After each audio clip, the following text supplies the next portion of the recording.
एक बादशाह की 4 बेटियां थीं, जो न सिर्फ खूबसूरत बल्कि नेक और तकवा वाली थीं। उनमें से 3 की शादी हो चुकी थी, लेकिन सबसे छोटी बेटी सुरैया अपनी तीनों बहनों से ज्यादा खूबसूरत और शरीफ थी। लेकिन अब तक उसकी शादी नहीं हुई थी। शादी ना होने की वजह यह थी कि अभी तक कोई ऐसा शहजादा नहीं मिला था जो खूबसूरत और समझदार हो। बादशाह और मल्लिका अपनी छोटी बेटी से बहुत प्यार करते थे और चाहते थे कि वह किसी अच्छे शहजादे से शादी करे।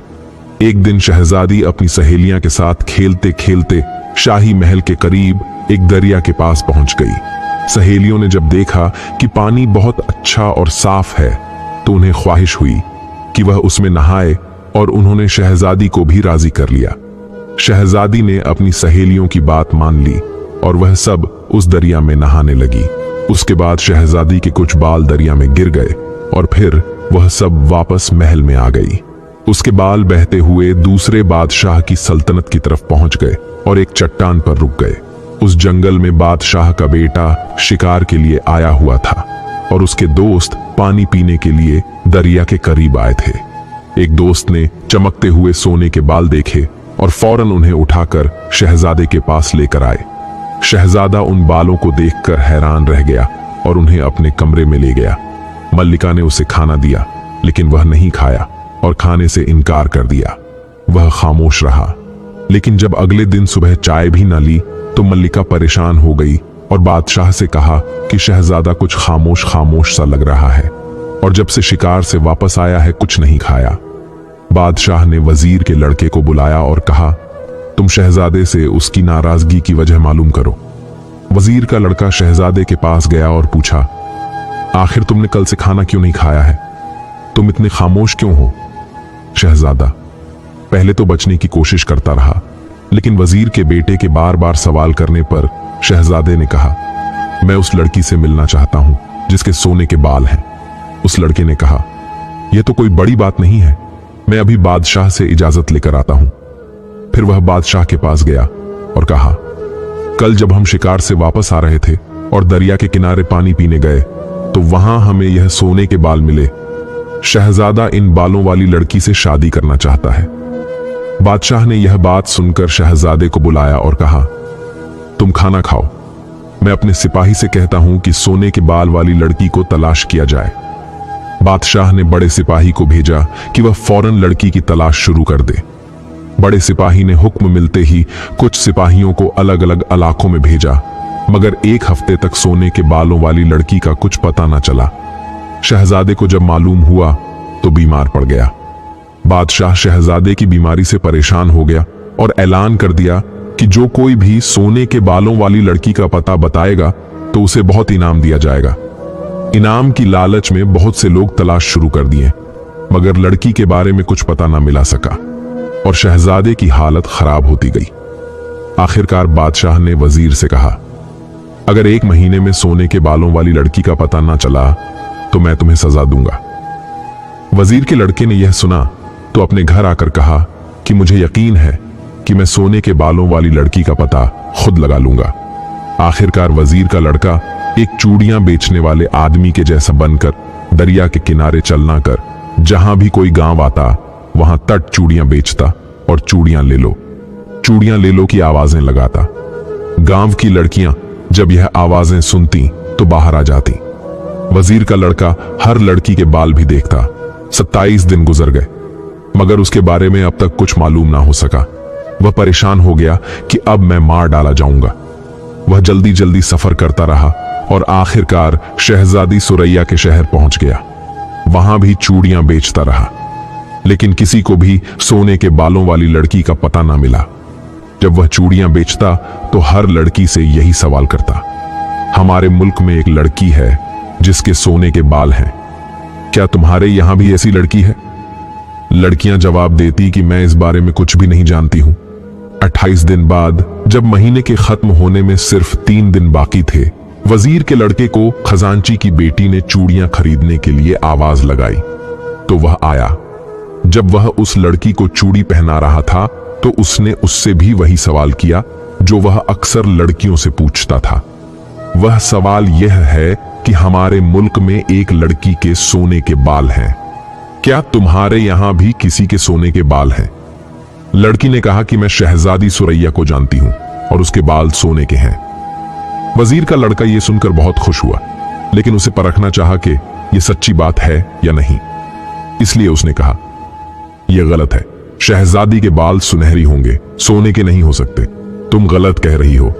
लड़की ने गुस्से में कहा, मैं झूठ नहीं बोल रही हूं। वजीर के लड़के ने फिर कहा कि मुझे ऐसा नहीं लगता। तो वह लड़की मजीद गुस्से में आई और कहा, अगर मैं तुम्हें शहजादी के सोने के बाल लाकर दिखा दूं। तो वजीर के लड़के ने फौरन कहा, अगर तुमने शहजादी के सोने के बाल दिखा दिए तो मैं तुम्हें यह कीमती चूड़ियां फ्री में दे दूंगा। लेकिन अगर तुम गलत साबित हो गई और शहजादी के बाल सोने के ना हुए तो तुम्हें मेरी एक शर्त माननी होगी। वह यह कि तुम्हें मुझसे शादी करनी पड़ेगी। लड़की ने यह शर्त कबूल कर ली। उसके बाद वजीर का लड़का वहां से चला गया। लड़की शाम को शहजादी के पास गई और बातों के दौरान चुपके से एक बाल तोड़ ली। फिर शहजादी से इजाजत लेकर घर वापस आ गई। अगले दिन वजीर का लड़का जब चूड़ियां बेचते हुए लड़की के घर के करीब से गुजर रहा था तो लड़की ने उसे बुलाया और शहजादी के सोने का बाल उसके सामने रख दिया और कहा, देखो अब यकीन आया।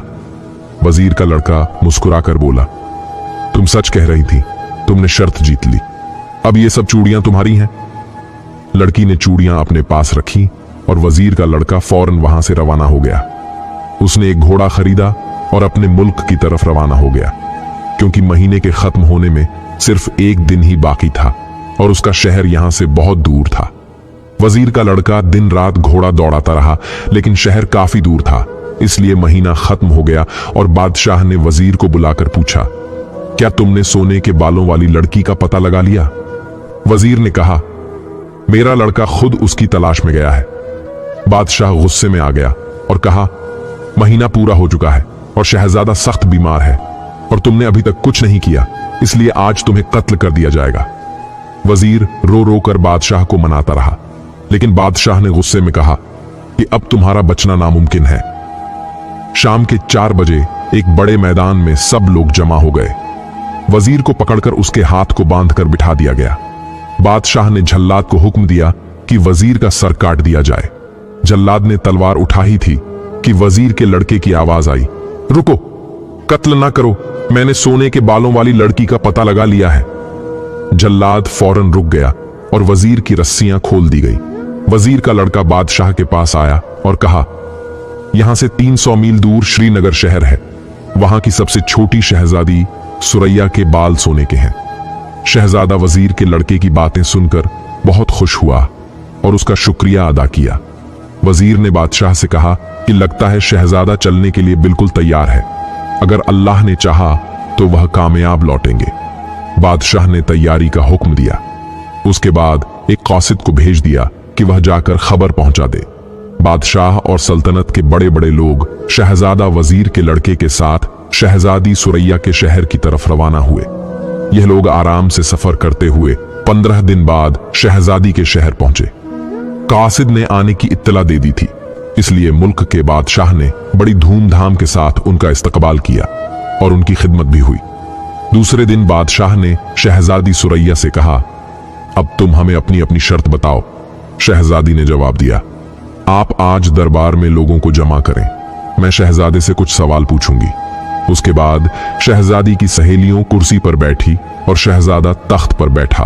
दरबार में बड़े बड़े लोग भी मौजूद थे। शहजादी की सहेली ने सबको सलाम किया और फिर शहजादे से सवाल किया, आप हमारी अक्लमंद शहजादी के सवाल का जवाब दें, अक्ल क्या खाती है? यह सवाल सुनकर दरबार में खामोशी जैसा माहौल हो गया और शहजादा परेशान हो गया। वह कुछ समझ नहीं पाया तो उसने वजीर के लड़के की तरफ देखा। वजीर के लड़के ने आंखों से इशारा किया। शहजादे ने उसे समझकर कहा, तुम अपनी शहजादी से कहो कि यह सवाल बहुत मुश्किल है और मुझे 1 दिन की मोहलत दें ताकि मैं उसका जवाब सोच सकूं। शहजादी की सहेली वापस गई और फिर आकर कहा, शहजादे को 1 दिन की मोहलत दे दी गई है। यह सुनकर बादशाह ने मजलिस खत्म कर दी और सब अपने अपने घरों को रवाना हो गए। रात को बादशाह, शहजादा और दूसरे लोग मेहमान खाने में सो रहे थे। शहजादे ने वजीर के लड़के से पूछा कि इस सवाल का क्या जवाब दूं। वजीर का लड़का खुद परेशान था। कहा, अभी तक मुझे कोई जवाब समझ नहीं आया है। रात वजीर के लड़के ने सोचा, लेकिन कोई जवाब ना मिला। सुबह हुई, सबने नाश्ता किया और फिर आराम करने के लिए लेट गए। खाने का वक्त आया, मगर जवाब अभी तक नहीं समझ आया। फिर चाय के बाद बादशाह के दरबार में बुलाया गया। बादशाह और उसके दरबारी दरबार में पहुंचे, लेकिन शहजादा गमगीन होकर बड़ी मुश्किल से उठा। वजीर का लड़का कमरे में बैठा हुआ था। जब शहजादा उसको साथ लेने गया तो वजीर के लड़के की आंखों में आंसू थे। शहजादे ने बड़े अफसोस से पूछा कि भाई तुम इतने गमगीन क्यों हो? वजीर के लड़के फौरन शहजादे से लिपटकर मुस्कुराया। शहजादे ने पूछा, तुम्हें खुशी किस बात की हुई? वजीर के लड़के ने चुपके से शहजादे के कान में कुछ कहा। यह सुनकर शहजादा हंसते हुए बाहर आया। बादशाह ने दोनों को हंसते देखा और सवाल किया, अभी तक तो तुम गमगीन थे और अब हंस रहे हो, आखिर बात क्या है? शहजादे ने कान के पास जाकर धीरे से कुछ कहा। यह सुनकर बादशाह भी खुश हो गया और हंसी खुशी दरबार में यह तमाम लोग पहुंच गए। शहजादा तख्त पर जाकर बैठा। शहजादी की सहेली ने आकर कहा, ऐ शहजादे, हमारी अक्लमंद शहजादी पूछती है कि अक्ल क्या खाती है। शहजादे ने मुस्कुराकर जवाब दिया कि ऐ शहजादी की सहेली, तुम अपनी अक्लमंद शहजादी से कह दो कि अक्ल गम खाती है। शहजादे का इतना कहना था कि हर तरफ से तालियों की आवाज बुलंद हुई। बाद में शहजादी की सहेली ने आकर पूछा, ऐ अच्छे बहादुर और अक्लमंद शहजादे, हमारी अक्लमंद शहजादी पूछती है कि बताइए अक्ल पीती क्या है। दूसरा सवाल सुनकर वह सब अक्लमंद लोग घबरा गए और सारे दरबारी शहजादी के सवाल को सुनकर हैरत में पड़ गए। शहजादे ने पहले रोज की तरह आज भी एक दिन की मोहलत मांगी और सब लोग अपने अपने घरों को चले गए। यह सवाल इस कदर मुश्किल था कि सब लोग घबरा रहे थे और आज तो वजीर का लड़का भी बहुत परेशान था। सभी ने अलग अलग राय देने में 24 घंटे गुजर दिए और दरबार जाने का वक्त आ गया। कुछ देर के बाद सिपाही बुलाने आया और यह सब खामोश दरबार की तरफ रवाना हुए। रास्ते में बादशाह को गुस्सा आ गया और उसने बड़े गुस्से से कहा, मैं पहले ही कहता था कि ना चलो, मगर यह जिद्दी शहजादा ना माना और आज मुझे और मेरे सब दरबारियों को उसकी वजह से शर्मिंदगी का सामना करना पड़ेगा। उसे गुस्सा करते देख अचानक वह जोर से हंसने लगा। बादशाह ने उसकी तरफ मोड़कर देखा और गुस्से से कहा, तुम्हें शर्म नहीं आती कि हम सब परेशान हो रहे हैं और तुम हंस रहे हो? शहजादे ने बड़े अदब के साथ बादशाह के कान में कुछ कहा और फिर कहने लगा, बादशाह सलामत, मैं तो इसीलिए आपके गुस्से पर हंस रहा हूं।